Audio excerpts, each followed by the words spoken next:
Gol! Fez a finta, lá vai Romário, é gol!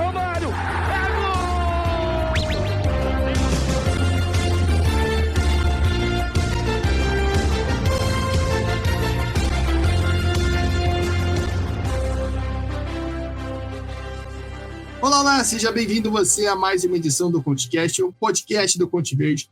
Eu sou Gabriel Soaf, essa é a edição 119 do nosso podcast, e hoje a gente vai começar a repercussão, a expectativa para as eliminatórias, para essa última ronda de 2024, as eliminatórias para a Copa do Mundo. Iniciando pela América do Sul, vamos passar pela Ásia, vamos passar pela Oceania, que é onde teremos jogos, e a gente vai, claro, dar a nossa expectativa, dar as cartas aí de quem pode mandar bem, quem pode mandar mal, quem vai se afundar, quem vai se erguer, enfim, todos os lados possíveis a gente vai comentar aqui agora. Antes de começar nosso papo, convido você a seguir o Conte Verde nas redes sociais, Threads, Twitter, Instagram e TikTok, @ConteVerde_. Segue lá, tem conteúdo diário para você sobre futebol, inscrições, informações de todos os continentes, de tudo que você imaginar, de todas as competições de seleções, inclusive. Tem muita competição que vai rolar iniciando. A gente está quase no final do ano, mas tem muito jogo ainda para rolar em alguns continentes. Também convido você a seguir aqui no Spotify, no YouTube, para saber quando tivermos os outros podcasts, né, os podcasts sobre eliminatórias asiáticas da Oceania, para você ficar ligadinho por aqui, deixar o like, deixar seu comentário, também a interação conosco.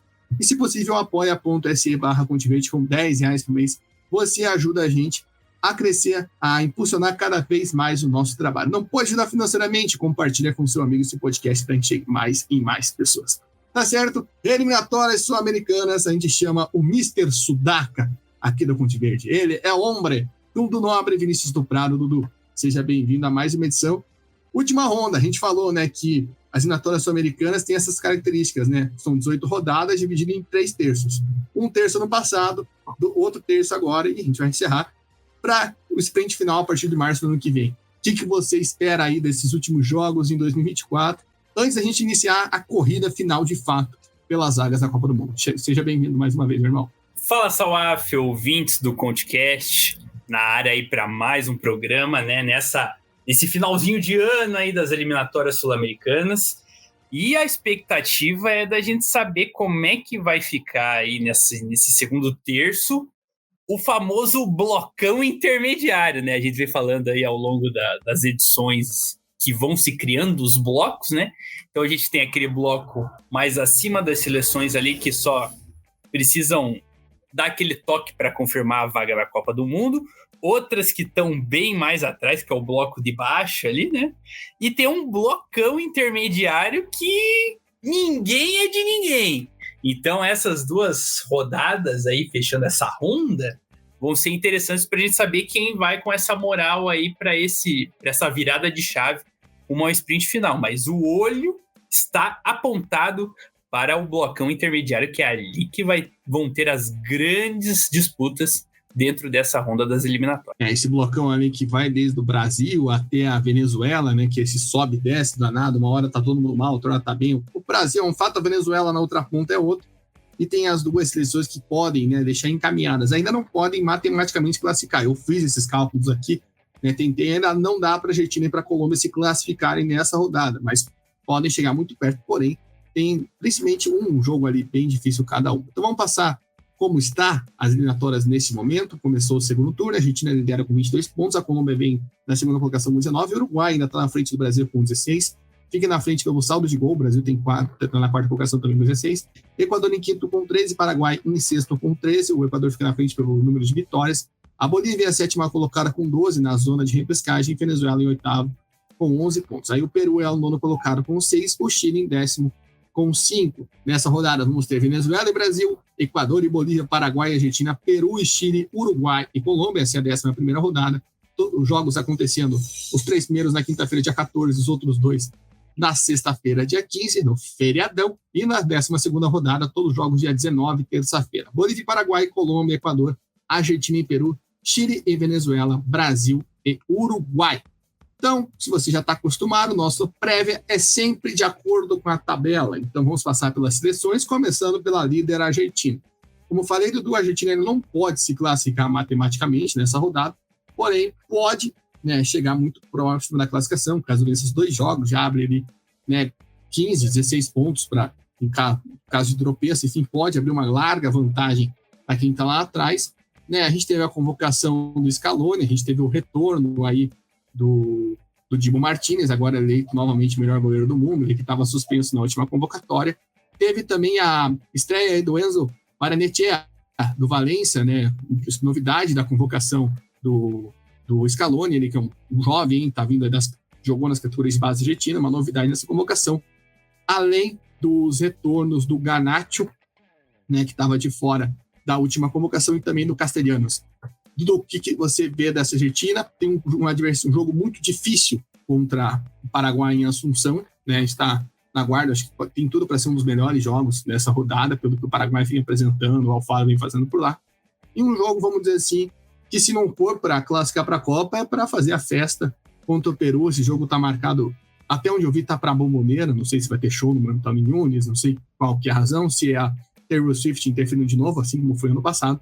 Porém, o que você espera aí dessa ronda da Argentina? Essas novidades também na convocação, principalmente aí o Barrenechea, a novidade vinda do Valência pelo Scaloni. Pois é, a Argentina aí, a seleção que vem sendo mais sólida ao longo desse ciclo 2022-2026, tem aí uma ronda de 2 partidas em que, como você falou, uma tem uma expectativa de fazer a festa mesmo, que é contra a seleção peruana, que não vem mostrando muita coisa, né? Embora conseguiu, né, a primeira vitória ali na última ronda, né?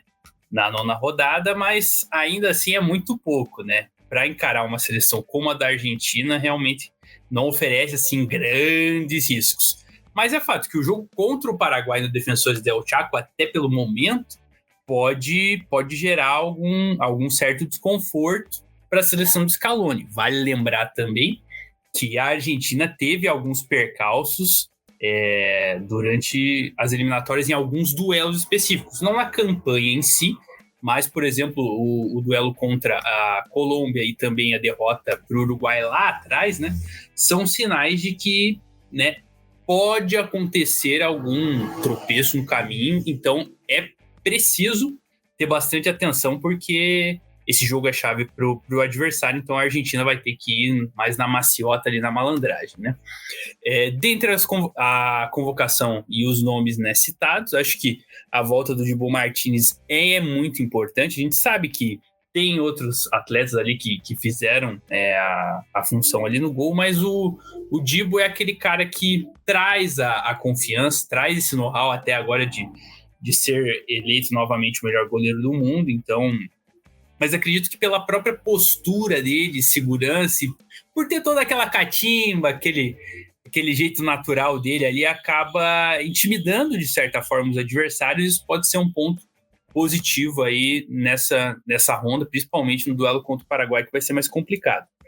Outro ponto importante, a gente nunca pode esquecer do Messi, né? Ainda mais depois da última ronda, em que ele estraçalhou, né, na partida ali contra a Bolívia. Então, por mais que esteja ali no Last Dance que a gente vem falando, ele ainda é uma peça fundamental aí nesse processo, né? Não, tipo assim, não é que se ele sair do time, o time não vai jogar mais, mas ele em campo faz a diferença, né? E outro ponto que chama atenção, né? Claro, ele já vem sendo convocado há algum tempo, mas acho que pelo momento da equipe, né, vale o ponto a destacar do Thiago Almada, né? Que é o meia do Botafogo aí, que tá fazendo um sucesso esse time do Botafogo, rapaz, tanto nacional quanto continental, né? No âmbito falando. Então acho que é um nome também a se ficar de olho, né? Talvez, né, tenha aí, possa ter uma oportunidade de brilhar em um desses jogos. E é um nome que vem se destacando aí no seu nível de clube e talvez, né, vive esse melhor momento de Campos, né? Porque o Botafogo tá ali na boca de decidir uma Copa Libertadores, então é um nome a se prestar atenção. Mas é um jogo que vai ter uma atmosfera muito difícil e outro que, a princípio, não é tão inofensivo assim, né? Se a Argentina jogar o que sabe e não tiver nenhum contratempo, tende a ganhar da seleção peruana.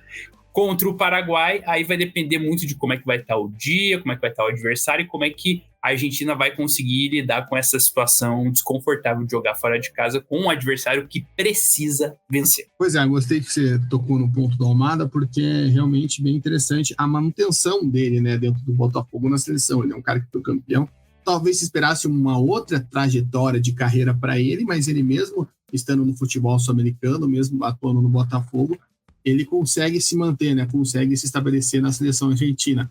O Almada, junto com o Pezzella, são os dois representantes, né, do futebol sul-americano nesta convocação do Scaloni, né? São os dois jogadores que atuam por aqui, que foram chamados, né, e o resto espalhados pelo mundo, mas dá para ver então que o Almada consegue manter o ritmo, consegue agradar aí o Lionel Scaloni.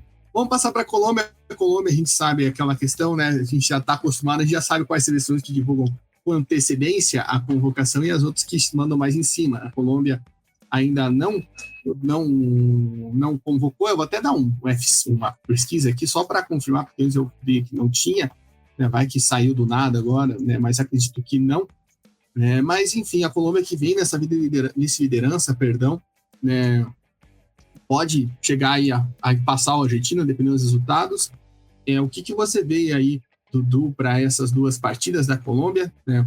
A Colômbia que vai visitar o Uruguai, um jogo direto, né? A gente vê a Colômbia com jogos mais diretos nessa ronda, né? Um jogo contra o Uruguai, a gente sabe da situação que está o Uruguai, a gente vai falar do Uruguai daqui a pouco. Também recebe o Equador com uma seleção não é das mais tranquilas, mas o que você espera para essa seleção do Néstor Lourenço, né? A gente ainda não sabe os nomes certinhos, mas não deve mudar muita coisa dentro daquilo que a gente conhece. Tem que só ver a questão do Rames, se o Rames vai voltar a brilhar sem nem ter jogado no Raio Vallecano de direito, ele chegou lá e já está indo embora, basicamente. Mas o que dá para esperar desses dois jogos? São jogos complicados, principalmente esse jogo contra o Uruguai, acho que vai dar uma dinâmica muito boa da condição da Colômbia em relação a esse bloco intermediário, porque talvez se tropeçar, corre o risco do blocão chegar, mas se ganhar, corre o risco de abrir ainda mais distância.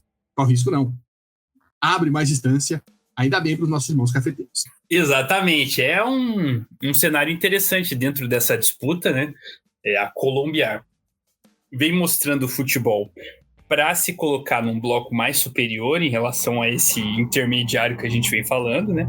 E, de fato, esses são dois jogos interessantíssimos nessa questão de você abrir uma grande gordura em relação aos adversários, né? Vale lembrar que o Uruguai hoje é o terceiro colocado, como você citou lá no começo, né? Com 16 pontos, o Equador é o quinto com 13 e hoje a Colômbia tem 19. Então, se vence os dois jogos, aí já vai abrir uma vantagem bem interessante aí para esse terço final, e também já dá uma segurada nos adversários. Eu acho que o principal ponto nesse sentido, embora a gente não saiba bem certinho a convocação, né, é a Colômbia tentar aproveitar esse momento no aspecto psicológico. Porque nesse duelo contra a seleção uruguaia, a gente já vai falar daqui a pouco, né, é um confronto delicadíssimo para a seleção do Bielsa. Então, se o Néstor Lourenço conseguir armar aí um esquema, né, para que irritar, entre aspas, o adversário e conseguir sair, dar estocadas e, por exemplo, abrir o placar, aí o cenário vai se transformar em algo positivo, porque o Uruguai daí vai ter toda uma pressão para correr atrás desse resultado. Então, acho que nesse confronto, principalmente do centenário, a seleção colombiana pode usar muito bem o aspecto psicológico para criar uma atmosfera favorável a ela e assim buscar um resultado positivo. E contra o Equador em Barranquilha, sinceramente, apesar do Equador ter boas peças, a Colômbia é favorita. Não tenho o que falar, assim, porque a gente sabe do desempenho da seleção colombiana jogando em seus domínios, né? Barranquilha vem se tornando aí a casa da seleção cafeteira ao longo desse ciclo, né? Eu lembro que bem mais antigamente jogava bastante lá no El Campín, né, que é o estádio acho que é do Milionário, se não me engano, mas é na capital. E Barranquilha, nesse ciclo, vem se tornando aí a casa da seleção colombiana. A gente, né, viu vários jogos sendo disputados lá, né, até aquele contra o Brasil, que teve toda a atmosfera do pai do Luiz Dias e tal. Então, vem se criando uma identidade, né, como a Venezuela vem criando com o Maturín, Colômbia vem criando aí com esse estádio metropolitano de Barranquilla. Então, lá é muito forte. Então, acredito que tenha o favoritismo para si, e esse jogo contra o Uruguai que vai ser interessante para ver como que vai estar mesmo esse nível da seleção colombiana, mas são grandes possibilidades se o aspecto psicológico a Colômbia conseguir se impor em relação ao adversário. Em Barranquilla é um ponto interessante, acho que eu vi até o pessoal comentando, acho que o Rafael Sibila falando nesse ponto, que fala da Bolívia com a altitude. Barranquilla tem um pouco disso com o calor, né? Normalmente a Colômbia coloca esses jogos para 6 horas, horário de Brasília, e lá, como é uma região, né, sabe, uma região, né, do Caribe, o clima caribenho ali basicamente é muito quente, né? O jogo é 6 horas, então é no meio da tarde o jogo, então é muito quente, então isso também ajuda, são fatores climáticos que ajudam a Colômbia, né? Então acho que é um ponto aí que pode ajudar aqui, nesse fator externo, além de, claro, toda a qualidade do time, né? Tipo, a quantidade de tempo que os colombianos ficaram invictos, né? Ficaram sem derrotas, né? Perderam essa série, né? Na última data FIFA, porém é uma seleção que vem conseguindo jogar muito bem, né? Perderam justamente para a Bolívia, né? A gente está falando desse confronto de fatores meteorológicos extra-campo, então olha só, a Colômbia caiu no próprio golpe, no fim das contas, porém é uma seleção muito forte e pode, acho que esse jogo é muito importante psicologicamente até mesmo para a Colômbia, para se estabelecer, acho que se não perde para o Uruguai, né, que daí você já consegue ou abrir, né, 4 pontos para o Uruguai, né, dependendo também tem o jogo do Brasil, você pode até abrir 6 pontos, se vencer é uma coisa, mas se você talvez perde, vê o Uruguai chegando, tem a chance do Brasil chegar, do Paraguai também chegar, ficar 3 pontos, acho que é um termo psicológico muito grande. Equador mesmo pode ficar a 3 pontos, né, para o duelo depois da outra rodada, enfim. É uma data FIFA interessante, acho que a Colômbia não traz desconfiança para nós. Eu, se por exemplo fosse dar uma indicação, eu não duvido da Colômbia aprontar no centenário, visto até a fase que vive a Celeste Olímpica, que a gente vai falar agora. O Uruguai, Dudu, manteve, né, o Bielsa em meio a toda a crise, em meio a todo o incêndio, em meio a todo o caos, porém, o Uruguai deve uma resposta, né? O Uruguai é outra seleção daquelas que a gente também fala aqui, que normalmente divulga a convocação depois, né, próximo à apresentação dos jogadores. O Uruguai deve uma resposta, porque até agora, neste ano, não venceu nenhuma partida e também não marcou nenhum gol, né? Foram 3 empates e uma derrota, né? E a derrota foi justamente o Peru, que não tinha vencido nenhum jogo. Então, é um momento muito complicado, e a gente pode até falar, né? O jogo contra a Venezuela, por exemplo, o Rocher salvou. A partida contra o Paraguai mandou 2 bolas na trave, ou seja, são partidas que por pouco o Uruguai não sai com derrota. O jogo contra o Equador ele foi um jogo mais morno. Entretanto, os comandados do Bielsa precisam dar uma resposta. O que você espera? Tem uma abafada, a gente não viu mais aquele clima de tensão que tinha pré a última data FIFA, né? Que o Soares falou, que daí o outro confirmou, e aí foi gerando aquela bola de neve, aquele clima de bosque delicioso dentro da Celeste, o Bielsa com cara de muitos amigos, né, nas coletivas, mas enfim, como que você vê o Uruguai nesse momento? O que você espera para esses jogos? Como a gente falou, um confronto diretaço contra a Colômbia, que pode até essa questão psicológica, levar a moral, você tá junto, e também enfrentar o Brasil. São 2 confrontos diretos para o Bielsa, né? 2 confrontos contra adversários, um que está exatamente na frente e outro que está exatamente atrás nesse momento, empatado até. É o caso do Brasil. O que dá para esperar da seleção uruguaia nesse momento? É um momento de retomar confiança ou ir para o limbo de vez? Cara, eu tava pensando agora, eu acho que esse momento da seleção uruguaia é quando você vai pular de paraquedas, tá ligado? E tu cai, assim, do helicóptero. E aí você tem que acionar o paraquedas. E a questão é, vai funcionar ou não vai funcionar? Se funcionar, você vai pousar tranquilo em um solo bacana. Agora, se não acionar, tu vai cair com tudo e vai se estabacar. É isso mais ou menos o cenário da seleção uruguaia. Porque em caso de vitórias contra Colômbia e Brasil, adversários diretos, hoje o Uruguai está abaixo da Colômbia e acima do Brasil na classificação, são 2 confrontos diretos, você sai grandão, fortalecido demais, toda essa crise minimizada e vai daí para uma sequência. Daí, claro, com o detalhe de que, isso a gente vai falar mais em março, mas na sequência vai pegar a Argentina. Então, teoricamente, é a sequência mais difícil da seleção uruguaia nesse ciclo para 2026. Então, assim, ou você sai fortalecido de vez, ou você sai em frangalhos, porque no caso, por exemplo, de derrotas, né, você sabendo aí, por exemplo, o Brasil já vai, em caso de derrota, o Brasil já seria um adversário direto que passaria o Uruguai na tabela. E aí você tem os outros ali do blocão, como Paraguai, Bolívia e Venezuela, que em caso de, por exemplo, 2 vitórias já poderiam ou igualar ou passar, né, dependendo da seleção. Então, é um momento delicadíssimo. Um mérito, eu acho, foi de, igual você falou, não ter esse alarde todo nessas proximidades, né? Em relação à vez passada, né? Em que estava muito mais fervilhante, né? Então, isso foi, entre aspas, um mérito, assim, de conseguir manter essa blindagem, digamos assim. Mas isso deixa longe de estar um ambiente tranquilo para essas partidas. E pelo nível de dificuldade que esses 2 jogos vão ter, mais o próximo do outro ano contra a Argentina, então é um momento delicadíssimo. Vai ser um divisor de águas aí para a seleção do Bielsa. Vamos ver como que vai ser a lista, o que ele vai pensar para esses duelos, mas assim, a alma charrua vai ter que encarnar aí na camiseta, porque se não ganhar, olê, olê, olá, o pau vai quebrar.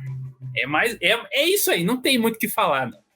E vamos deixar a bomba já para você. Se o Uruguai não vencer, seguir sem vencer, né? Fechar o ano sem vitória nas eliminatórias, Bielsa vai passar o Natal em Montevidéu? Só se for para aproveitar a bela orla da cidade e algum ponto turístico. Porque, de fato, uma sequência tão negativa e sabendo que o time vai precisar aí, né, se recuperar, o ambiente catastrófico, se o grupo tivesse fechado, mas os resultados não tivessem vindo, é uma coisa. Agora, com toda essa separação, com todas essas rusgas e os resultados não vindo, aí fica complicado demais. E vou lembrar, eu acho que até falei isso na vez passada. Peñarol foi semifinalista da Copa Libertadores, com o técnico Diego Aguirre. É uma sombra nesse momento, não dá para se esquecer disso. Então, apesar de ter caído fora para o Botafogo, mas fez uma partida lá no Uruguai bem importante, né, para a questão moral, né? Então, há uma sombra. Não dá para dizer que não tem. Então, são vários fatores que deixam muito complicado. Então, se pelo menos uma vitória não vir, eu acho que vai pegar o B. Lembrando que o Bielsa provavelmente não vai passar o Natal em Montevidéu de qualquer forma, a família dele é de Rosário, né? Tudo mais, é só uma figura de linguagem. Quero saber se ele vai estar sambando em Montevidéu em fevereiro do ano que vem, antes do jogo contra a Argentina, que o Lu já citou algumas vezes. Esse é o grande ponto, é a grande interrogação quanto é louco o Bielsa. Tá certo, pessoal? Então vamos passar, a gente pula o Brasil. O Brasil tem a repercussão da convocação no podcast 118, a gente vai, talvez na semana que vem, poste um pré-jogo mais falando sobre expectativa de convocação, já uma análise também dos primeiros treinos lá em Belém. A gente vai falar sobre a seleção brasileira em outros podcasts. Vamos para o Equador. Equador, Dudu, também é outra seleção, né, que a gente está acostumado a convocações mais em cima, então também a gente não está com a lista no momento, porém a gente está vendo que o BKSS está ainda dando uma cara para essa seleção, ainda não são jogos daqueles mirabolantes que enchem os olhos, né, da seleção equatoriana, já teve uma vitória, acho que o peso de não ter vencido na última data FIFA traz, vamos dizer, um pouco de tensão para esses jogos, que, querendo ou não, é um jogo contra a Bolívia, que eu acho que o Equador tem a obrigação de vencer, dentro de casa, até mesmo para tirar toda uma possível nhaca e também uma aproximação boliviana na tabela, já que a Bolívia está um ponto atrás do Equador, dá para considerar até um confronto direto, e depois uma visita à Colômbia, que também, dependendo dos resultados, podem ser confronto direto, né? Pode estar ali colado, né? 3 pontos ou até mesmo igual. São 2 jogos diretos. Acho que principalmente esse jogo contra a Bolívia para o BKSS fazer, enfim, esse grande jogo, né? Que está precisando para a gente ter cada vez mais confiança nessa latri. Cada vez mais confiança que assim como o Brasil estava, não vai ficar para trás, né? Que vai conseguir brigar. Acho que o BKSS não fez nenhuma partida assim para a gente duvidar do potencial dele, para a gente falar, acho que não. Até mesmo o jogo aqui contra o Brasil, né? A vitória contra a seleção peruana, e os 2 empates, obviamente, fica frustração pelo empate caso contra o Paraguai. Mas acho que não é nada para a gente falar, acho que não deu certo. Acho que ainda não. Porém, não dá para afirmar com o peito estufado, o BKSS está voando. Acho que, principalmente esse jogo contra a Bolívia, é uma oportunidade, claro, tentar surpreender a Colômbia fora de casa. A gente pode observar aí nesse período de trabalho do BKSS uma característica bem marcante, né? A defesa vem se notabilizando aí, tomando poucos gols, né? Mas, por outro lado, o ataque é que está sendo o problema. O time não está conseguindo ter um volume e concretizar esse volume em bolas na rede, que é o mais importante. Isso está sendo o desafio do BKSS nesse período. Então, esse confronto contra a Bolívia vai ser o confronto importante mesmo para dar essa moral. Jogando em casa contra um adversário que vem embalado, em confronto direto, mas que você jogando em casa, e aí, né, como a gente até tinha comentado na vez passada, o Equador acaba mudando a estratégia que sempre vem adotando, né, porque sempre joga em Quito, na altitude, porém, no caso, vai jogar em Guayaquil, que é uma cidade litorânea, justamente para tentar o efeito contrário, né? Então, a expectativa é de que o Equador busque essa vitória e, se possível, tentar fazer pelo menos 2 gols de diferença, né? Para tirar um pouco essa sensação de ser um time que faz poucos gols. Agora, fazendo esse papel, fora de casa contra a Colômbia, aí sim voltar ao modus operandi, porque buscar, por exemplo, um pontinho, um 0-0 fora, vencendo em casa, seriam 4 pontos, e aí sim, muito interessante para a sequência equatoriana na tabela. Eu acho que o grande desafio vai ser realmente esse confronto contra a Bolívia para mostrar que o time tem repertório e volume efetivo dentro das opções de ataque. Pois é, malandrinho a seleção equatoriana, né? Malandrinho, a gente tinha comentado isso, malandramente, né? Mandando esse jogo para Guayaquil para tentar, né, fazer o efeito inverso. Lembrando, a gente já conversou aqui, quando o Zago era treinador da Bolívia, ele passou por aqui, ele falou que, de fato, há uma questão inversa nessa sentido de altitude, né? Que não é só a gente que sofre quando vai para lá, eles também sofrem quando vão para o nível do mar. Porém, é uma adaptação menor. Mas, de qualquer forma, no nível que é um jogo de futebol, é mais rápido. Vê também porque essa proximidade que eu acho que incomoda, né? De ver, assim como nós estávamos preocupados com o fato do Brasil estar muito próximo da zona de corte, o Equador está ali. O Equador está 1 ponto da zona de repescagem. Né? Está 2 da Venezuela, que é a primeira fora e estava colocada. Então, tentar dar esse alívio, né? Tentar tirar essa pressão, né? Que o Equador tem capacidade, tem bola para isso. Assim como a gente falava do Brasil. O Brasil tem bola para distanciar, para não ficar 1, 2 pontos da zona de corte. Então, aproveitar essa rodada, principalmente jogo contra a Bolívia, para tentar se afastar. E agora vamos para a queridinha do momento, que é a seleção paraguaia. Acho que o momento da seleção paraguaia é surreal. E acho que, não vou dizer que é a prova FIFA, porque o Paraguai já venceu o Brasil em casa, né? E já venceu um duelo direto contra a Venezuela e não perdeu contra Equador e contra o Uruguai fora de casa. Então, acho que já tem uma prova viva, digamos assim, né, do trabalho do Gustavo Alfaro. Não precisa a gente achar que vai vir alguma coisa a mais, precisa mostrar alguma coisa.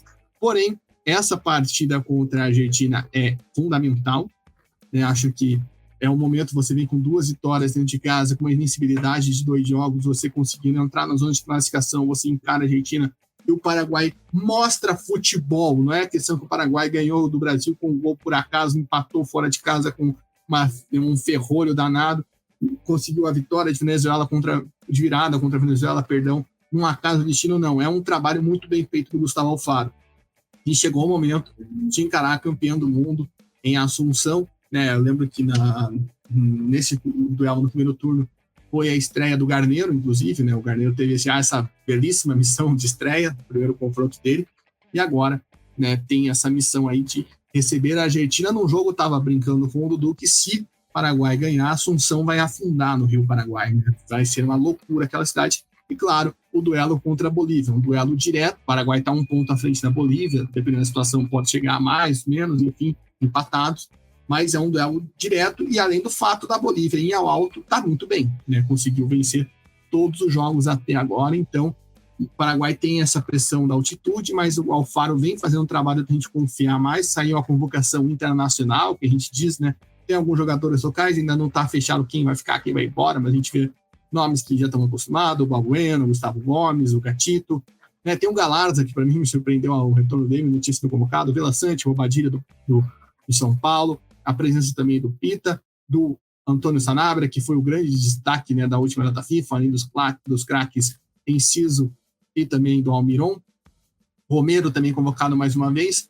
Dudu, não é para fechar o ano muito bem, né? É para mostrar, acho que o Alfaro foi uma grande escolha. Mas, querendo ou não, acho que falando em Honda em si, talvez junto com a primeira, né, que era Uruguai e Brasil, é o grande desafio do Paraguai, visto que a Bolívia está jogando dentro de casa. Exato. A parte positiva que a gente já pode analisar, e eu acho que já pode falar tranquilamente, é que o Paraguai hoje ele tem uma identidade, ele tem uma cara de jogo, né? O nosso glorioso Alfaro conseguiu ter aí uma cara de convocação mesmo, né? Você chegar na convocação e saber que tem alguns nomes que se destacam positivamente que estão sendo chamados, né? Você citou mesmo o próprio Almirão e Enciso, esses estão batendo sempre, né? Mas o próprio Sanabria, que evoluiu com ele, né? Temos o Sousa ali também, que também se destacou em alguns jogos, né? Então, o próprio Vila Sante, que é um cara, né, que aqui no futebol brasileiro também vem se destacando. Então, assim, tem alguns nomes assim que você já sabe, vai ter a convocação do Paraguai, se o cara não tiver machucado, suspenso essas coisas, vai ter ali, vão ser peças que vão ser convocadas e serão importantes. Acho que isso já é o ponto importante para esse pontapé inicial da ronda. Mas é fato que, como você falou, é uma ronda muito difícil mesmo. Porque, de um lado, você vai encarar uma campeã do mundo que tem uma qualidade acima do plantel do Paraguai, isso é fato. O desafio, eu acho, vai ser, e aí é seleção e torcida juntos, criarem uma atmosfera que deixa a Argentina desconfortável. Isso creio que deva ter acontecido, né, por exemplo, na partida contra a Colômbia, né, lá em Barranquilla. Então, criar uma atmosfera parecida com isso e é importante para que a seleção paraguaia busque, quem sabe, uma vitória. Eu acho que nesse jogo contra a Argentina, por mais que a qualidade técnica seja maior, eu acho que é uma possibilidade um pouco maior de se buscar uma vitória, justamente para se bagunçar aí, né, o coreto da seleção de Scaloni. Porque jogar em El Alto é muito difícil. O que a gente vem notando da seleção paraguaia nos confrontos fora de casa. Tenta jogar, cria oportunidades, mas vem se notabilizando positivamente por buscar pontos, né, buscar um empate, alguma coisa assim, e aí fazer o dever de casa. Se conseguir fazer isso nessa ronda, 4 pontos, é festa. Pode abrir a cidra aí que vai ser excelente a ronda paraguaia. Mas é fato que vai ser num cenário difícil. O que eu acho, em condições normais de temperatura e pressão, eu colocaria uns 2 pontos para a seleção paraguaia. Mas pode ser mais e pode ser menos. Aí depende muito da condição do dia, de como que vai se programar ali o esquema do Alfaro para o jogo, se vai encaixar ou não, né? Mas realmente é uma ronda complicada, embora o time tenha adquirido uma maturidade que não tinha antes. Acho que isso pode ser o ponto determinante, fora essa atmosfera que a torcida deverá fazer contra a Argentina para fazer valer o mando de campo. Cara, vou ser bem sincero, que vontadezinha de estar em Assunção de novo para esse jogo, cara. Ter que falar que vontade de estar lá para conferir essa partida, quem for, né, tanto brasiguaios, tanto paraguaios, argentinos curtam, que eu acho que vai ser um clima excepcional no Defensores del Chaco. E aí vai ser uma partida que eu acho que tem de ser das melhores dessa ronda aqui, desses jogos que a gente está falando, esses confrontos diretos, enfim, partidas que tendem a ser, e assim como o jogo contra a Bolívia, o Alfaro está planejando para o jogo na altitude, né? Qual vai ser a estratégia dele, né? A gente sabe que não é fácil jogar lá, ver o que ele está planejando para esse duelo, que como você falou, né? Se consegue ser com 4 pontos, ia ser excepcional para fechar o ano, né? Chamar lá o pessoal, fazer a festinha lá em Assunção, celebrar esse momento que está sendo muito bom, esse segundo semestre da seleção paraguaia com o Gustavo Alfaro. E agora vamos também falar em quem ainda está no bom momento, né?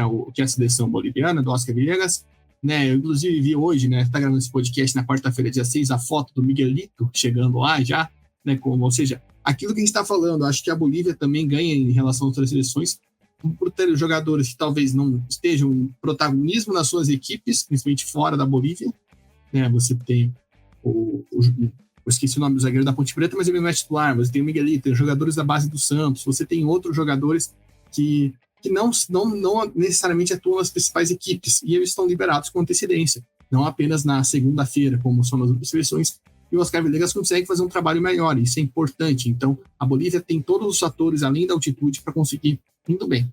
Aí agora chegou a hora de 2 confrontos diretos, né? Agora que a Bolívia cresceu na tabela, cresceu ao ponto de virar brigar por vaga. Isso acho que passa muito por aquela vitória contra o Chile em Santiago, que talvez é uma vitória inesperada e tudo mais, mas passa por ali.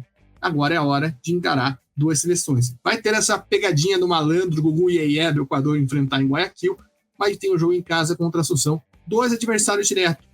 Acho que é uma rodada fundamental, né, para saber o papel da Bolívia nas eliminatórias daqui para frente, né? Para ver como que vai ser o encaixe dessa seleção boliviana, o que o Villegas está conseguindo fazer, de fato, com confrontos diretos, né? Por mais que venceu a Colômbia, por mais que teve o jogo contra a Argentina, né? Se a gente for pegar, o único confronto direto que a Bolívia teve até agora dessa sequência foi contra a Venezuela. E ali não dava nem para chamar confronto direto, ali foi o começo dessa reação boliviana. Também é qual que vai ser a reação boliviana após o sacode que tomou do Messi na última rodada. Verdade, vamos ver o aspecto psicológico em relação a isso.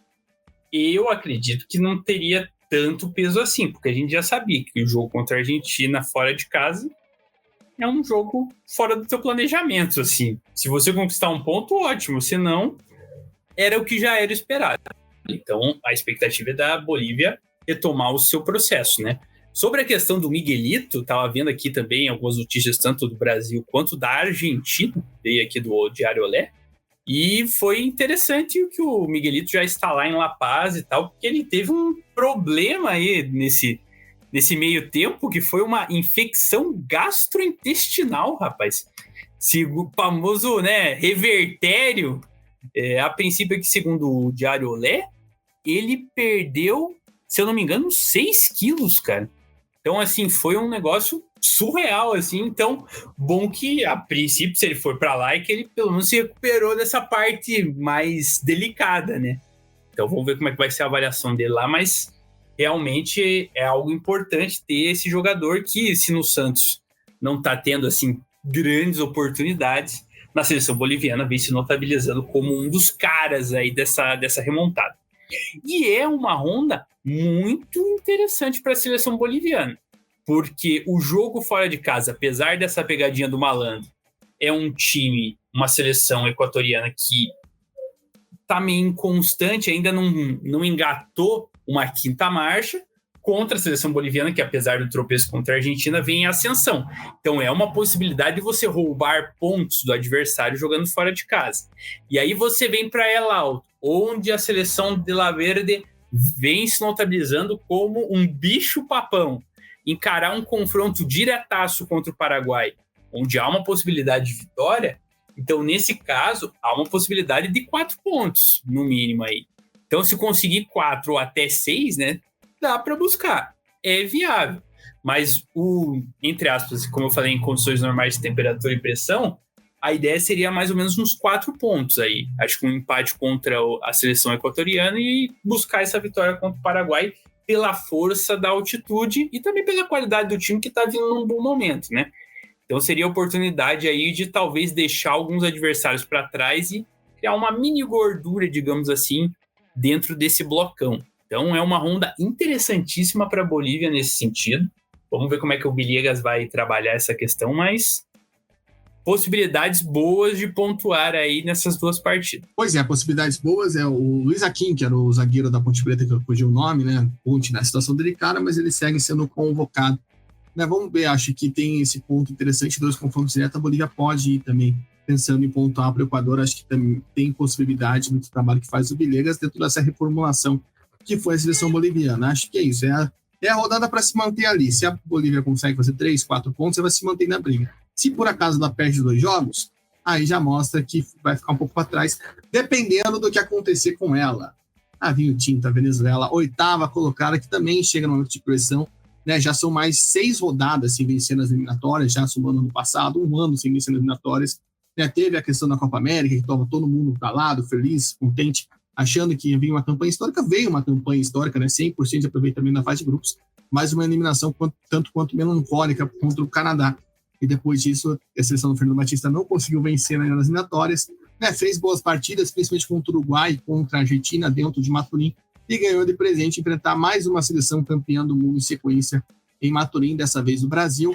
Né? O Brasil agora vindo embalado, mas a Venezuela necessitando do resultado. A gente já viu a convocação saiu, né, com os nomes, né, conhecidos, os nomes aqui do Brasil. Você tem o Soteldo, você tem o Tomás Rincon, você também tem Rondon, que também está convocado mais uma vez, outros nomes aqui do futebol brasileiro, o José Martínez, que está muito bem no Corinthians, enfim, né, nomes que já conhece, já sabe que estão para a seleção venezuelana. Mas, Dudu, acho que a Venezuela, além do desafio contra o Brasil, de conseguir manter principalmente a invencibilidade de Maturin conseguir jogar muito bem, tem o jogo contra o Chile. Que eu acho que se a Venezuela quer pensar em Copa do Mundo, ela não pode nem sonhar em perder esse jogo. Até porque a gente vai falar do Chile depois, pode até trazer o Chile para a briga, dependendo dos resultados, mas principalmente pela força. A gente sabe, a gente já viu, a gente acompanhou. A seleção da Venezuela é muito melhor que a seleção chilena. Você é ouvinte para torce para o Brasil, para a seleção brasileira, talvez vai poder tirar a prova disso, eu espero, né? Espero que a Venezuela não queime minha língua. Mas se você for comparar o nível de atuação do Chile contra a Venezuela, pelo que a gente projeta, é um nível de dificuldade muito maior para a seleção brasileira. Não estou dizendo aqui que o Brasil vai perder para a Venezuela, mas a dificuldade em jogo é bem diferente. A Venezuela é uma seleção muito superior ao Chile. Então, a Venezuela não pode nem se dar ao luxo de perder para o Chile lá em Santiago. É uma rodada aí para a Venezuela fazer 4, 6 pontos, né? Voltar, figurar dentro da zona de classificação, que é onde a Venezuela não está. Mas o que você vê? O que dá para esperar? Você vê uma tensão muito grande para esse confronto com a seleção brasileira. E, claro, essa partida contra o Chile, que pode vir uma vitória, talvez, a gente vai falar, como falei, da seleção chilena depois, ou igual um cachorro morto já. O que você espera desses duelos aí da Vinotinto, buscando uma reabilitação que seria muito interessante na briga por esse sonho? Para a gente talvez ter outro vídeo de Natal fofo, né? Eu ia ficar muito triste se a gente não tivesse um vídeo de Natal fofo igual foi do ano passado com a campanha Eu Tenho Fé, já que naquela época a Venezuela estava embalada. Agora, será que Papai Noel abandonou a Venezuela? Eu espero que não. Eu espero que ele tenha botado a roupa vermelha dele para lavar e acidentalmente o Dr. X lá botou um xadrez. Putz, agora quero ver quem é que entende. O xadrez, aquele potinho de tinta de tingir da cor Bordeaux. Para que daí saia o Papai Noel, vinho tinta. Fica aí a curiosidade pra galera. E outra coisa que eu acho que eu não tinha reparado, eu tava vendo aqui a convocatória, né? Nós temos aí o Romo, goleiro que vem se notabilizando aí no gol da seleção venezuelana. Ele joga na Universidade Católica do Equador, cara. Não fazia a menor ideia e nem sei como algum time ainda não foi buscar ele lá. Mas enfim, quem sabe agora na próxima janela ele troca de time aí na próxima convocatória, né? Acho que merece pelo trabalho que vem fazendo. Em relação a essa ronda, esses dois confrontos aí, que são fundamentais para o contexto da seleção venezuelana, eu acho que o confronto contra o Brasil vai ser muito parecido com o Paraguai em relação à Argentina. A vantagem é que a gente já sabe que a seleção venezuelana consegue transformar Maturin em um caldeirão. Então o desafio vai ser criar esse clima, entre aspas, hostil de festa e fervo para intimidar a seleção brasileira, que vem num melhor momento, né, em relação a outras rondas, já tem uma evolução, mas ainda não é o time a ser batido. Então, há possibilidade de vitória. Então, é um confronto importantíssimo para Venezuela fazer valer novamente esse caldeirão de Maturin e buscar uma vitória que é fundamental. Eu acredito que, embora na questão racional eu daria 4 pontos, digamos, para a Venezuela, um empate contra o Brasil e a vitória contra o Chile, para efeitos de tabela seria fundamental a equipe buscar 6 pontos, porque aí você consegue se manter como um bom mandante e, dado o contexto de que Paraguai e Bolívia irão se enfrentar na 12ª rodada, uma das equipes pelo menos perderá pontos, então haveria uma possibilidade real, né, em caso de 2 vitórias, aí matematicamente sim, né, da Venezuela retornar ao grupo de classificados, seja na repescagem ou direto no G6. Mas são confrontos importantes contra o Brasil. Criar essa atmosfera pode ser decisivo para isso. E como você falou, contra a seleção chilena, a Venezuela tem muito mais qualidade e capacidade. A questão é aquilo que a gente vem falando desde o primeiro programa aí desse ciclo. É a cabeça. Se a equipe não conseguir, às vezes, um bom resultado contra o Brasil e todas essas questões virem à tona nesse confronto contra o Chile, isso pode ser problemático, isso pode ser dificultoso aí nesse caminho. E aí, por exemplo, se a equipe não consegue vencer o Brasil e acaba perdendo para o Chile, aí realmente as coisas vão ficar bem, bem complicadas. Então, a gente vem falando, né, ao longo dessas últimas rondas, que são rondas importantes e tal, mas eu acho que agora tá realmente numa encruzilhada. Ou retoma um caminho, né, de um caminho positivo e aí vai buscar de novo galgar posições, ou em caso de baixa pontuação, 1 ou 0 pontos, aí eu acho que a violinha vai entrar no saco. Aí não vai ter videozinho fofo de Natal, né? Não vai ter criancinha lendo cartinha do jogador. Confesso que eu chorei com aquela desgraça daquele vídeo, né? Então eu ia ficar muito triste se não tivesse. Novamente, vamos ver, né? O que a Venezuela pode aprontar, mas como eu falei, acho que a gente tem noção, a gente que acompanha a seleção brasileira, que é um jogo muito mais difícil do que o Brasil teve na última data FIFA contra o Chile e Peru. Dado todo o histórico da Venezuela, não ser uma seleção forte, isso não interessa mais. É um jogo difícil para a seleção brasileira. Acho que é isso que a gente tem que ter em mente nesse momento fundamental, né? É um confronto em tese direto, visto que a Venezuela pode se aproximar do Brasil em caso de vitória. Ainda não está. O Brasil não está tão folgado em relação ao pessoal que está lá embaixo do pelotão. Falando embaixo do pelotão, é a hora de falar de quem está lá, né, já vendo as últimas chances, indo embora, 6 pontos de diferença. E, Dudu, acho que a gente vai ter um confronto que é aquela cena que os dois estão com um revólver apontado para o outro, ou um mata o outro, ou os dois morrem juntos, os dois morrem abraçados. A gente vai ter um Peru e Chile em Lima nessa rodada. Acho que o Peru, até por ter vencido na última rodada, vem com um pouco de moral, um pouquinho, na última rodada não, na última data FIFA, na última janela, né, foi goleada pelo Brasil, vem com um pouquinho de moral a sessão do Jorge Fossati, que vai ter o retorno dele, do homem, do atacante que todo torcedor do Corinthians gosta de lembrar. O Guerreiro foi convocado voltou a ser convocado pela seleção, ele que estava de fora, né, ele que agora está jogando no momento no Alianza Lima, né, voltou para a Alianza Lima, ele que passou um tempo na Universidade César Vallejo, e agora foi convocado para essas partidas. A gente tem a ausência do Max Loren Castro, que foi o convidado da última convocação, que a gente falou bastante aqui, ele não foi convidado dessa vez. Seleção peruana, tudo dá para falar que o Peru, o grande jogo é a partida contra o Chile. Né? Acho que o jogo contra a Argentina é aquilo que a gente já falou anteriormente, jogo para a Bolívia. Você enfrentar a Argentina em Buenos Aires, se você conseguir fazer alguma coisa, parabéns, mas a tendência é que seja um passeio igual foi o Peru em Brasília. Mas esse jogo contra o Chile, primeiro falando no aspecto peruano, né, dado esse retorno do Guerreiro, acho que mostra a importância que tem essa partida, né? É o jogo assim, acho que para os dois lados, se você quer seguir vivo, né, se você quer seguir com oportunidade de classificação, você tem que vencer. E acho que para o Peru, que ainda joga em casa, essa responsabilidade ainda é maior. Então, e também porque, querendo ou não, neste ano, os 2 jogos que a seleção peruana fez em Lima não foram ruins, né? Foi um empate contra a Colômbia, na qual saiu na frente, e vitória contra o Uruguai, ou seja, mostra um nível de atuação dentro de casa que está próximo da decência, vamos dizer assim, perto daquilo que a gente viu o Peru apresentar na Copa América e também no jogo contra o Brasil. Billy Kid de um lado, John Wayne do outro. 7 passos para trás, não se pode olhar para o adversário. Ao som do tiro, viram rapidinho. Quem acertar o adversário primeiro sobrevive e mata o rival. É uma cena clássica de faroeste pra gente falar desse jogo. Chile e Peru.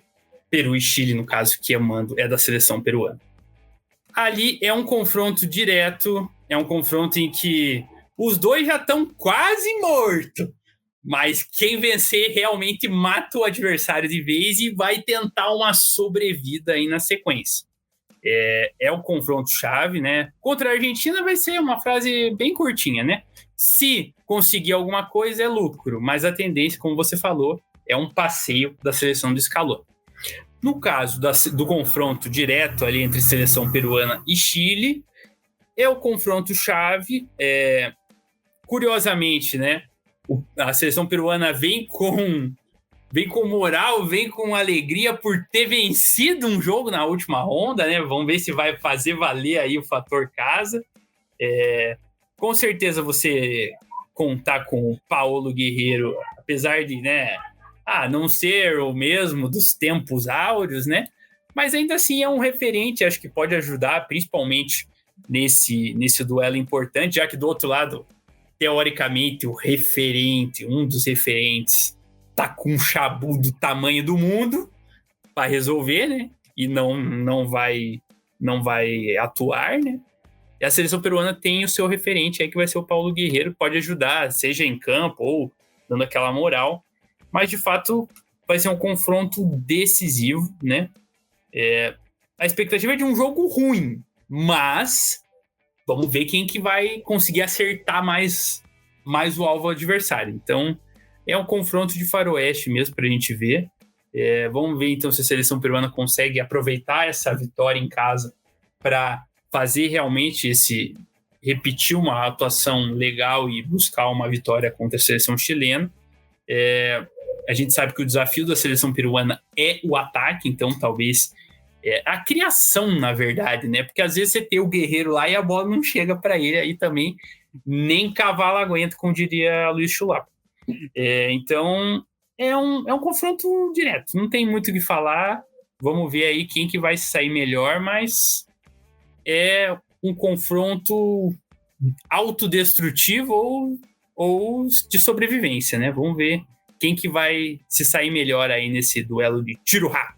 Nos outros jogos foi o Lapadula, né, que estava sozinho lá. Até eu cheguei a comentar, estava dó ver o Lapadula nessa seleção peruana, né? O cara sozinho não conseguia a bola, tentava, se movimentava, não conseguia fazer muita coisa. O Guerreiro parece passou uma parte de tempo assim. Eu lembro muito do jogo contra o Brasil ano passado, que foi assim, o jogo inteiro do Peru, né, tentando encontrar o Guerreiro. E tem um outro destaque, né? Você falou dessa questão de embalo, acho que pelo jogo sem o Lima tem essa responsabilidade maior da seleção peruana. E o fato do Peru, nos últimos 3 jogos em casa, não ter perdido, né? Empatou com a Venezuela, empatou com a Colômbia e venceu o Uruguai, né? Foram 5 pontos. O outro ponto conquistado foi lá na abertura contra o Paraguai fora de casa. Ou seja, tem aí essa não digo pressão, mas esse momento melhor, né, do que a seleção chilena. E acho que até mesmo na pressão interna, se a gente for pegar o que aconteceu com a seleção peruana nos últimos jogos, não vejo o Fossati talvez pressionado assim um ponto igual está o Gareca.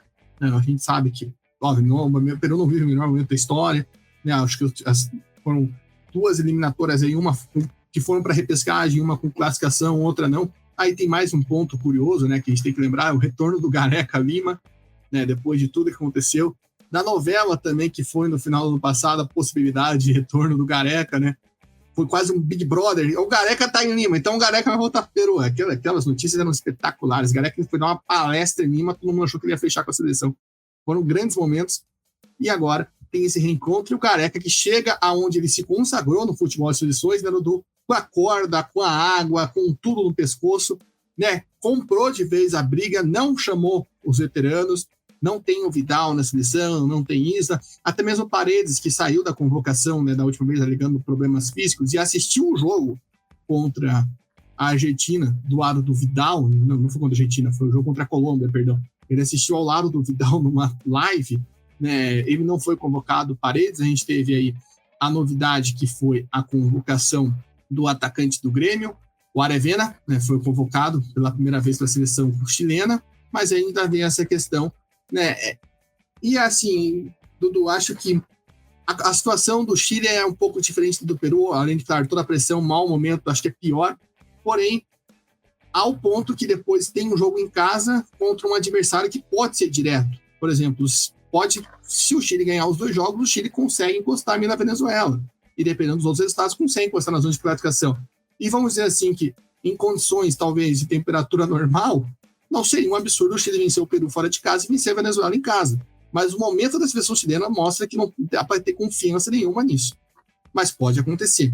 Enfim, como que você vê o Chile chegando ao Peru, a essa rodada, a esse final de ano, com tudo, né, com a pressão até a testa em cima do Gareca, nesse um ano que talvez possa não ser um ano. A gente estava achando que ele não ia estar aqui agora, ainda está. Vamos ver se ele ainda consegue se salvar ou vai para o Beleléu junto com a seleção chilena. Realmente, Honda, mais uma complicadíssima aí para a seleção chilena, né? Como se já não bastasse tudo isso, né, que está acontecendo, né? Ainda teve essa semana aí, no dia 4 aqui, né? Tô com a notícia do Globo Esporte aberta, né, que o Vidal e outros jogadores do Colo-Colo acusados de agressão sexual. Eu fiquei sabendo essa notícia pelo Léo Dias, eu sigo no Instagram, e ele que me informou, e eu falei assim, eu preciso lembrar disso para falar no podcast, porque com certeza o clima já tava bom, né? Já tava uma beleza. Aí ainda acontece esse episódio ainda para rachar ainda mais esse cenário da seleção chilena. Então, de fato, é um momento complicadíssimo, né? Vai ter esse duelo que, como eu falei, é de vida ou morte, né? O Chile não pode nem pensar em empatar. Nem pensar em empatar essa partida. Tem que vencer, igual você falou, para encostar nos adversários, vai ter que vencer os 2 jogos. Não tem o que fazer. E nesse cenário em que tantos experientes acabaram, né, saindo, não sendo convocados, né? Curiosamente, quem vai ter essa função de referente é um cara que aqui no Brasil, mais ou menos, né, contestado, diria eu, não é unanimidade, né? Mas é o Vargas, né? O jogador do Atlético Mineiro, finalista aí, né, da Copa Libertadores, né, e da Copa do Brasil também, embora já jogou o primeiro jogo, né, o Galo. Teoricamente é o cara aí que vai ser o cara mais visado, digamos assim, nessas 2 partidas. Mas, de fato, né, nós vamos ter aí 2 partidas difíceis, né? O jogo contra a Venezuela, né, que a gente já até comentou na parte da Binotinto. Dependendo de como for o resultado contra o Brasil, seja positivo ou negativo, o adversário vai vir com a faca nos dentes. Se for positivo, a Venezuela vai querer vencer para subir e terminar a ronda dentro do grupo de classificação. E se perder, também vai ser um jogo de vida ou morte para se manter com chances reais de buscar isso futuramente. Então, seja qual for o resultado contra o Brasil, a seleção venezuelana vai vir para esse jogo como se fosse uma partida de vida ou morte. E é assim que o Chile vai ter que encarar todas a partir de agora. Não só essas duas como possibilidades mais concretas de pontuação, mas também o resto. Que agora, se não pontuar, amigo, pode enfiar também a violinha no saco e começar a planejar para 2030, né? E realmente vai ter esse temperinho, essa pimentinha interessante do Gareca voltando a Lima aí, né, onde foi tão feliz em outros tempos, agora com esse momento bem complicado. Sabe o que isso me fez lembrar? Uma história que tem de quando o Filipão dirigiu o Coxa, e aí o Juventude veio jogar aqui, o Coxa tomou um pau do Juventude, ele pegou o busão e foi embora com os caras para Caxias. Então, será que dessa vez é ao contrário? O busão ou o avião vai e ele fica? Fica aí o questionamento para essa ronda. Até porque são as duas que estão num momento difícil, né? É um olhando, falando que saudade de nós 2 juntos, né? Então, o seleção peruana lembrando das outras eliminatórias, o Gareca lembrando das outras eliminatórias, os outros carnavais, enfim. A tristeza é compartilhada nesse caso. Só uma correção, Aravena, ele foi convocado lá no mês de março, mas não, nas eliminatórias ainda não tinha sido chamado pelo Gareca. E também tem o destaque, né? A gente sempre fala do Vitor Dávila, que é o jogador dos destaques desse time, e também do Marcelino Nunes, que todos estão lesionados, ou seja, além do Alex Sanches, que foi até que você tinha falado anteriormente, né, como destaque ofensivo. Ou seja, 3 dos principais jogadores do Chile estão fora. Então, realmente, é uma dor de cabeça, é tudo pra cima da cabeça do Gareca, assim, Desgraça pouca é bobagem, né? Exatamente. O Gareca deve estar tão feliz quanto, sei lá, um torcedor chileno mesmo, né? Tava pensando uma referência boa, mas acabei não encontrando. Enfim, essa é a nossa expectativa, a nossa prévia para essa última ronda de data FIFA de eliminatórias no ano, enquanto a luz do Nobre acabou de dar uma piscada ali, ele tomou um susto, mas não caiu nada por aqui. Agradeço a você que esteve aqui conosco, acompanhou mais essa edição do nosso podcast, edição 119. Lembrando, vai ter toda a prévia aí da data FIFA aqui para frente, tem eliminatórias asiáticas, eliminatórias da Oceania, também uma passada ali do que vai acontecer na reta final de Liga das Nações, eliminatórias da CAN. A gente vai estar de olho e, claro, a gente conta com a sua companhia. Se inscreve aqui no Spotify, no YouTube, aonde você estiver escutando esse podcast, para acompanhar, né, quando a gente divulgar os outros podcasts também. Não esquece de seguir a gente nas redes sociais, Threads, Twitter, Instagram, TikTok, @ConteVerde_. E, se possível, apoia.se/ConteVerde com R$10 por mês. Você ajuda a gente a se estruturar, a melhorar cada vez mais o nosso trabalho. Se não for possível, compartilha com seu amigo, aquele cara que quer saber tudo sobre essa expectativa de eliminatórias da Copa do Mundo aqui na América do Sul. Dudu, muito obrigado. Nossa última prévia do ano. E agora a gente fica no aguardo para fazer o último podcast da América do Sul, da Sudamérica. Um grande abraço, meu amigo. Você vê que a energia da seleção chilena tá tão pesada que ela até roubou uma parte da energia, chegou a piscar aqui, mas aqui tem mais força que essa energia negativa aí do Chile, não vai abalar estrutura aqui para o nosso podcast. Gente, muito obrigado aí pela companhia. Um forte abraço a você, Salaf, a todos os nossos ouvintes. Fica a expectativa aí para a gente ver os duelos diretos que vamos ter, alguns aí, né? Então vai ser muito interessante de acompanhar e saber a radiografia do ano, que vai ser o próximo podcast, né? Nessa segunda parte das eliminatórias, a gente vai ter uma boa visão de como vão estar as equipes. Quem sabe até umas já, você já vai poder até colocar lá na lista das equipes que não vão disputar mesmo, né? E outras que já estão com o pezinho lá, já vão poder tirar algumas informações de visto, né? Se bem que já foram recentemente para a Copa América, né? Mas talvez atualizar aquela listinha do Free Shop, que a gente já tem comentado, né? Pegar ali algum ponto turístico que não pôde visitar e que reservar o hotel. Mais tempo, reservar o hotel, né? Quem sabe ali torcendo para pegar uma sede em Las Vegas, daí, né? O time já bagunçar de vez. Então vamos ver, mas vai ser uma radiografia completa aí das seleções para a gente saber quem tá bem, quem tá ruim e quem vai suar a camisa em busca de uma vaga na Copa do Mundo da América do Norte. É isso, gente. Um forte abraço e até a próxima. É isso, obrigado a você que esteve conosco. A gente fica na guarda para ver o que acontece. E, claro, conta com a sua audiência, com a sua companhia nos próximos. Continue de caminho da Copa do Mundo, passa por aqui. Até mais.